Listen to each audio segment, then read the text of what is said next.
So தலைவாசல் வைக்கும் முறை எப்படி வைக்கணும் அப்படின்றதான் பார்க்க போகிறோம். First of all main door சரியாக ஒரே மரத்தில் செய்ததாக இருக்கிற மாதிரி வச்சுக்கோங்க.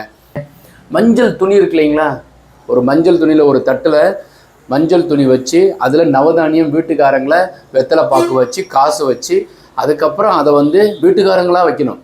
அதில் முக்கியமாக நிலைக்கு விளாமிச்ச வேரும் வெற்றி வேரும் கட்டுங்க.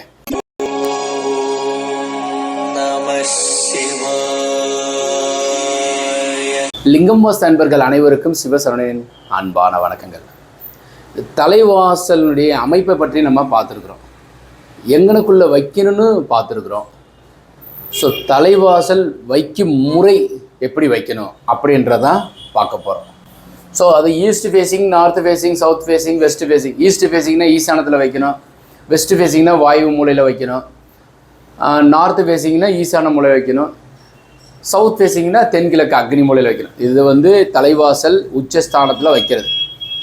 இப்போ தலைவாசல் வைக்கும்போது என்னென்ன கவனிக்கணும் அப்படின்னா, first of all main door சரியாக ஒரே மரத்தில் செய்ததாக இருக்கிற மாதிரி வச்சுக்கோங்க. வேறு வேறு மரத்தை கலக்க வேண்டாம். பழைய மரமாக இருக்கிறத அவாய்ட் பண்ணுங்கள். புதியதுலேயே தலைவாசல் ஒன்று தேக்கில் பண்ணுங்கள், இல்லைன்னா வேம்பில் பண்ணுங்கள். ஒன்றாவது. அப்புறம் அந்த டைம் சரியாக ப்ரிசியஸாக பார்த்துக்கோங்க. உங்கள் அப்பா அம்மா, அந்த பையனுடைய அப்பா அம்மா, பொண்ணுனுடைய அப்பா அம்மா, உறவுக்காரங்க நிறைய பேர் இருந்தாங்கன்னா கூட்டுக்கோங்க. ஏன்னா ஃபஸ்ட்டு வாஸ்து பண்ணியிருப்பீங்க, அப்புறம் கிரக பிரவேசம், அதுக்கு நடுவில் தான் இந்த தலைவாசல், ஹெட் ஆஃப் த டோர் அப்படின்னு சொல்கிறோம் இல்லையா. ஒருத்தவங்களை ஃபில்டர் பண்ணுறதே இந்த மெயின் டோர் தான். அப்போ அந்த அமைப்பு சரியாக இருந்துச்சுன்னா நல்லது. அப்போது அதற்கு உண்டான நேரம், நாள், உங்களுக்கு அந்த நாள் நல்லா இருக்கா, வாஸ்துப்படி உங்களுக்கு உங்களுடைய ஜாதகப்படி நாள் நல்லா இருக்கா, கரிநாளாக இல்லாமல் சந்திராஷ்டமம் உங்களுக்கும் உங்கள் சாருக்கும் இருக்கக்கூடாது, அதே மாதிரி கரிநாளாக இருக்கக்கூடாது, ஜீவன் நேத்திரம் இருந்தால் இன்னும் கொஞ்சம் சிறப்பு. ஸோ அது மாதிரி பார்த்து தலைவாசல் வைக்கும்போது கவனத்தில் கொள்ள வேண்டியது, நீங்கள் வைக்கிறப்பவே ஒரு 15-20 நாளைக்கு முன்னாடியே இதெல்லாம் நீங்கள் பார்த்து வச்சுக்கிட்டு அதன்படி செயல்படணும். ஸோ இந்த நிலையை அதுக்கப்புறம் என்ன செய்கிறோம், நிலை செஞ்சாச்சுனாக்கா, இந்த கொத்தனார் ஆசாரி இருந்தாருனாக்கா நாளே தூக்கி செட் பண்ணி பார்த்துக்கோங்க. நிறைய இடத்துல எங்களுக்குமே நடந்திருக்கு, என்னுடைய அனுபவத்தில். ஏன்னா எனக்கு 33 இயர்ஸ் எக்ஸ்பீரியன்ஸ் ஆயிடுச்சு. நான் இந்த கன்ஸ்ட்ரக்ஷன் ஃபீல்டில் தான் இருக்கேன். நான் தனியாக வாஸ்து கற்றுக்கிட்டு வாஸ்து மாத்திரம் சொல்கிறது கிடையாதுங்க. அதே மாதிரி நிறைய பேர் இது வாஸ்துங்கிறது ஒரு பெரிய பிரம்மாண்டம் அப்படின்னு நினைக்கிறாங்க. ரொம்ப ரொம்ப எளிமை, சின்னது சப்ஜெக்டாக. நீங்கள் ஜோதிடத்தை கற்றுக்கணுன்னாக்கா ராசி தெரியணும், கிரகத்திற்கு அமைப்பு தெரியணும், இத்தனை பாதம் இருக்கணும். ஸோ 1ஆம் பாதம், 2ஆம் பாதம், 3ஆம் பாதம், இது நிறைய தெரியணும். வாஸ்துங்கிறது 4 மூளை தான். ஸோ அதில் என்னென்ன இருக்கணும், என்னென்ன இருக்கக்கூடாது, இதுதான் சொல்லியிருக்கு. அதனால் எல்லாருமே வீடு கட்டுறவங்க எல்லாருக்குமே இந்த வாஸ்து எளிமையாக புரிகிற மாதிரியே அடியன்னு சொல்லிட்டு இருக்கிறேன். அதனால் ஃபாலோ பண்ணிக்கோங்க.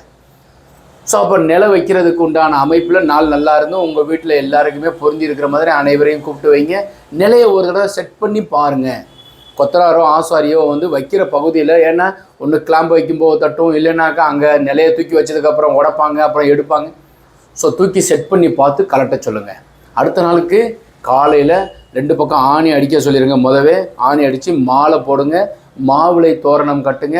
மாலையை நிலையை நல்லா தண்ணி விட்டு அலசிட்டு நல்லா மஞ்சளெல்லாம் தடைச்சிட்டு அப்புறம் சந்தன குங்குமம் வச்சு தூக்கி தலைவாசல் நிறுத்திடுங்க. அப்போ உங்களுக்கு அந்த வாசலுக்கு உயிரோட்டம் வந்துடுது. ஏன்னா என்னை தூக்கி நிப்பாட்ட போகிறாங்கங்கிற அந்த தலைவாசல் உங்கள்கிட்ட பேச ஆரம்பிச்சிடும். இப்போ அதற்குண்டான ஒரு கம்பீரமாக கௌரவமாக வைக்கிறதா அதற்குண்டான அமைப்பு.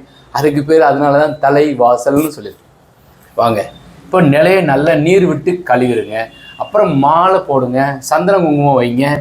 மஞ்சள் துணி இருக்கு இல்லைங்களா, ஒரு மஞ்சள் துணியில் ஒரு தட்டில் மஞ்சள் துணி வச்சு அதில் நவதானியம் வீட்டுக்காரங்களை வெத்தலை பாக்கு வச்சு காசு வச்சு அதுக்கப்புறம் அதை வீட்டுக்காரங்களாக வைக்கணும்.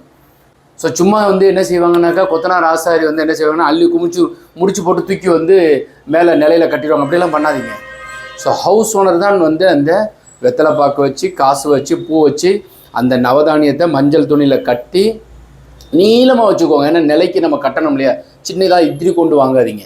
நிலை என்ன சைஸ் இருக்கோ அதுக்காக வாங்கிக்கோங்க. மஞ்சள் துணியில் கட்டி நிலையில் மேலே அடித்து நிப்பாட்டிடுறது. இது ஒன்றாயிருச்சா. அப்புறம் நவரத்னம் 5 வாங்கியிருப்பீங்க. ஸோ அதை நிலையில் கீழே 2 பக்கமே துவாரம் முதவே போட்டு வைங்க. மினிமம் 1.5 to 2 இன்ச்சு போடுங்க. அது மஞ்சளில் நல்லா குழஞ்சி வீட்டுக்காரங்க தான் வைக்கணும். ஹவுஸ் ஓனர் அவங்க பாப்பா பிள்ளைங்க யாராச்சிருந்தா அவங்க தான் முதன்மையாக வச்சு வைக்கணும். நவரத்னம் வந்து ரைட் சைடில் லெஃப்ட் சைடில் ஐம்பொன் இந்த ரெண்டுமே மஸ்ட்டு. ஒரிஜினலாக இருந்தால் இன்னும் கொஞ்சம் நல்லது. என்ன காஸ்ட்டில் வைக்கலாம் சார்னா 500 இருந்து 5000 இருக்குது. ஸோ அதை ரெண்டு பக்கமுமே வந்து உள்ளே வந்து மஞ்சள் குழஞ்சி ஏற்றி வச்சுருங்க. இப்போ இதுதான் வந்து நில தூக்கி நிப்பாட்டி இருக்கிறோம், மாலை போட்டு வச்சுருக்கிறோம், நில ரெடியாக இருக்கிறார். அவர் வந்து அவருடைய இடத்துக்கு வந்து நிலைக்கு வர போகிறார். இந்த தேர் வந்துட்டு அப்படியே சுற்றிட்டு வந்து நிலைக்கு வந்துருச்சுங்க, தேர் நிலைக்கு வந்துருச்சுன்னா அந்த இடத்துக்கு அது மாதிரி தலையானவர் நிலைக்கு வர போகிறார். தலை வாசல் வந்துடுறாரு, வாசலுக்கு வந்துடுவார். இன்னும் கொஞ்சம் நேரத்தில் பூஜையெல்லாம் பண்ணிட்டதுக்கப்புறம் ஒரு கிட்டத்தட்ட வந்து நீங்கள் உங்கள் வீட்டில் நீங்கள் 4 பேர் தான் இருக்க போகிறீங்க. ஆனால் அவர் ஒரு 10 பேருக்கு சமம் அந்த தலைவாசலுங்கிறவர். ஏன்னா அது குரு பகவான் ஆட்சி பண்ணுற ஒரு இடம். ஸோ அதில் 3 தெய்வங்கள் இருப்பாங்க. எப்போ வேணாலும் நீங்கள் வெளியே போகும்போது உள்ளே வரும்போது அப்படியே ஆகட்டும், நல்லது நடக்கட்டும் அப்படின்னு சொல்லிக்கிட்டே இருப்பாங்க. ஸோ அதனால் அந்த இடம் வைக்கிற இடம் சரியாக நம்ம முழுமையாக தூக்கி வச்சிட்டோம்னா அது அப்படியே தொன்று தொட்டு உங்களுக்கு வளர்க்கும். இப்போ அந்த நிலை வைக்கிறதுக்கு முன்னாடி தேங்காய் வாழைப்பழம் வச்சு பூஜைக்கு உண்டான ஜாமானை எடுத்து வச்சுக்கோங்க. நார்மல் தேங்காய் வாழைப்பழம், சூடம்பத்தி சாம்பிராணி, எலுமிச்சம்பழம் வச்சு வெத்தலை பாக்கு வச்சு பிள்ளையார் பிடிச்சி ஒரு 11 ரூபா இலையில் வச்சுக்கோங்க. ஒரு சாமி படம் வச்சுக்கோங்க. நிறைகுடம் நீர் பால் வச்சுக்கோங்க. இது ஜென்ரலாக சாமிக்கு கும்பிட்றதுக்கு உண்டான ஜாமான்கள் எல்லாமே. வேணும்னா அதை கூட நான் வந்து உங்களுக்கு ஆல்ரெடி பூஜை ஜாமான்கள் போட்டிருக்கிறேன், வாங்கிக்கோங்க. அதில் முக்கியமாக வந்து நிலைக்கு வந்து விளாமிச்ச வேரும் வெற்றி வேரும் கட்டுங்க. அது அந்த மருந்து கடையில் கிடைக்கும். எதுனாக்கா அந்த ஹோம ஜாமான்கள்லாம் விற்கிறாங்க இல்லையா, உங்கள் ஊர்லேயே கிடச்சின்னா அதை வாங்கி வச்சு நல்லா வாசனை உள்ள திரவியமாக இருக்கும் அது கட்டி வைக்கிறது. ஸோ அந்த மாதிரி கட்டிட்டு தீபாரதனை காமிச்சிட்டு ஸோ இங்கிட்டு வந்து நிலையை தூக்கி வைக்கும்போது, நிலைக்கு தூக்கி வைக்கும்போது நிலையை தன்னுடைய ஸ்டேஜுக்கு போகிறதுக்கு ஹவுஸ் ஓனர் வந்து 3 பேர் 5 பேர் 7 பேர் 9 பேர் சேர்ந்து நிலையை தூக்கி வைக்கணும்.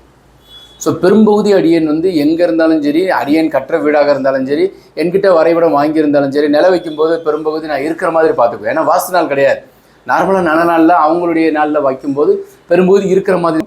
அது அதற்கேற்றார் போல் அவருக்கு வந்து வீட்டுக்காரருக்கு மாலெல்லாம் போட்டு பரிவட்டம் கட்டி அதற்கேற்றார் போல் மரியாதை செஞ்சு இந்த நிலையை தூக்கி வைக்கிறது.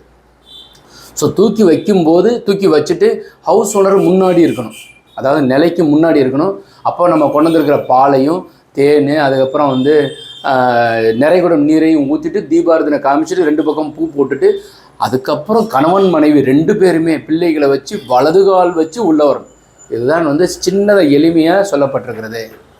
ஸோ அதுக்கப்புறம் வீட்டுக்காரங்க வந்து இதெல்லாம் செஞ்சதுக்கப்புறம் எல்லார்கிட்டையும் வந்து அந்த பாலை ஊற்ற சொல்கிறது, அப்புறம் தீபாரதனை தொட்டு வாங்குறது, இனிப்பு பலகாரம் வேறு என்ன நீங்கள் கொண்டு வந்துருக்கீங்களோ சாமி கும்பிட்டதுக்கப்புறம் அங்கே வந்திருக்கிறவங்களுக்கு வந்து ஏதாவது ஒன்று நீங்கள் வந்து அவங்களுக்கு கொத்தனார் ஆசாரிக்கு தட்சணை கொடுக்குறது. அப்புறமா தான் நீங்கள் போன விட்டு எலுமிச்சம்பழம் 2ஆக பிழிஞ்சு பொங்கு வந்து வச்சு நிலையில் ஊற்றுவாங்க.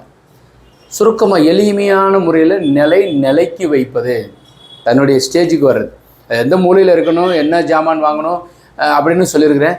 எப்படி பூஜை செய்யணும், அப்போ குரு பகவான் வந்து அங்கே ஆசீர்வாதம் பண்ணுவார். அவருடைய அந்த நிலை வச்ச உடனே கிட்டத்தட்ட உங்களுக்கு வந்து சென்ட்ரிங் போட்டதுக்கப்புறம் தான் நிலை வைப்போம். 50% ஆஃப் த ஜாப் வந்து முடிஞ்ச மாதிரி தான். உள்ளுக்குள்ளே வந்து நிலையை வச்சாச்சனாலே வந்து உள்ள நெகட்டிவ் வராமல் தடுக்க ஆரம்பிச்சிடும். ஏன்னா உயிரோட்டம் உள்ள ஒரு பொருள் வந்துச்சு. ஸோ அந்த மனிதர் வந்து ஒரு 10 பேரை சுற்றி நிப்பாட்டி வச்சுருப்பார் தலைவாசல் வச்சதுக்கப்புறம். அந்த தலைவாசல் வைக்கிறதே நிறைய வந்து அப்டக்கிள் வரும். ஸோ அதனால் அதை வச்சாச்சுனாலே ஒரு 50% நிலை வச்ச உடனே உங்களுக்கு கடன்னு வேலை நடக்கும். அதுக்கப்புறம் உடனே கிரக பிரவேசம் வச்சுருவீங்க. அந்த நிலைக்கு உண்டான அவ்வளவு சக்தி வாய்ந்தது. தேக்கு வேம்பில் வேறு மரங்களில் வைக்கலாமா, வைக்கலாம். பாலுள்ள மரங்கள் அனைத்துலேயும் வைக்கலாம். உங்கள்கிட்ட தேக்கு இல்லை சார், எங்களுக்கு ரொம்ப காஸ்ட்லியாக இருக்குன்னா தேக்கு சக்கையை வந்து கீழே நிலையை ஒட்டி வச்சுக்கோங்க. நாகாபரணம் கீழே அடிங்க, கீழே படிக்கட்டை போடுங்க, ரொம்ப சிறப்பு. நிலை எவ்வளோ பெருசு வைக்கலாம், உங்களுடைய ஹாலினுடைய அமைப்பை பொறுத்து தலைவாசல் வச்சுக்கோங்க. உங்கள் ஜாதகத்தில் குரு ஆட்சி உச்சம் பெற்றிருந்தாலும் பெருசாக வைங்க. ஸோ அதற்கு ஒவ்வொருத்துக்கும் ஒவ்வொரு அமைப்பில் இருக்குது. பட் நிலை வைப்பதற்கு உண்டான முறை சொல்லியிருக்கிறேன். வாய்ப்பு இருந்துச்சுனாக்கா உங்கள் குலதெய்வம் போயிட்டு வந்துட்டு நிலை வைங்க. இல்லைன்னா பக்கத்தில் இருக்கிற உங்கள் இடத்துக்கு பக்கத்துலேயே வந்து சக்தியம்மன் கோயிலோ பிள்ளையார் கோயில் இருக்கும், அதுக்கு போயிட்டு வந்துட்டு நிலை வைங்க. ஸோ உங்கள் அப்பா அம்மாக்கிட்ட வந்து ஆசீர்வாதம் வாங்கிக்கோங்க. நிலை வச்சதுக்கப்புறம் ஆசீர்வாதம் வாங்கிக்கோங்க. அவங்களுக்கு வந்து துணிமணியோ இல்லை அவங்ககிட்ட ஆசீர்வாதம் வாங்குறதுக்கு ஒரு இனிப்பு பலகாரமோ ஏதோ ஒன்று கொடுங்க. இப்போது இந்த தகவல் எல்லாம் பார்த்துருக்குறோம். உங்களுக்கு பிடிச்சிருந்தால் லைக் ஷேர் பண்ணுங்கள், கமெண்ட் பண்ணுங்கள், சப்ஸ்கிரைப் செய்து வைங்க. சப்ஸ்கிரைப் செய்யாமையே பார்த்துட்ருக்குறீங்க, சப்ஸ்கிரைப் செய்து வைங்க. அப்புறம் நிறைய பிளான் நாங்கள் கொடுத்துக்கிட்டே இருக்கிறோம். இந்த நிலையை மாத்திரம் இல்லை, இது மாதிரி நிறைய பிளான் அமைத்து போட்டு கொடுக்குறோம். ஸோ நீங்கள் வந்து பிளான் நிறைய இது பார்ப்பீங்க. அதெல்லாம் நிறைய அன்பர்கள் கேட்டதற்கு உண்டான அமைப்பில் தான் பிளான் போட்டு கொடுக்குறோம். தேவைப்படுறவங்க கீழே இருக்கிற நம்பருக்கு காண்டாக்ட் பண்ணி வரைபடம் பெற்றுக்கொள்ளலாம், சீர்திருத்தம் பெற்றுக்கொள்ளலாம். அதற்கு முக்கியமாக வந்து ஹஸ்பண்ட் அண்ட் ஒய்ஃபினுடைய ஜாதகம் பார்த்து குழிப்பொருத்தம் பார்த்து வரைபடம் அமைக்கிறோம். அது என்ன சார் குழி அப்படின்னாக்கா, முன்னோர்கள் வகுத்து வச்சதை தான் நான் கடைபிடிக்கிறேன், எதையுமே நான் கண்டுபிடிக்கல, இங்கே இருக்கிறத உங்களுக்கு இப்படி எடுத்து சொல்கிறேன். வாஸ்துங்கிறது மிக மிக மிக எளிமையானது. அவசியமாக அனைத்து சமுதாயத்தினரும் அனைத்து இனத்தினரும் கடைபிடிக்கணும்னு சொல்லப்பட்டிருக்கு. அதைத்தான் நான் உங்களுக்கு சரியாக சொல்லிகிட்டு இருக்கிறேன். வேணுங்கிறவங்க கீழே இருக்கிற நம்பர் கான்டாக்ட் பண்ணுவோம். வாஸ்துபடி உள்ள வீட்டில் வசிப்போம், வளமுடன் வாழ்வோம். மீண்டும் நாளை ஒரு அருமையான தகவலுடன் சந்திக்கின்றேன். சிவாய நமः.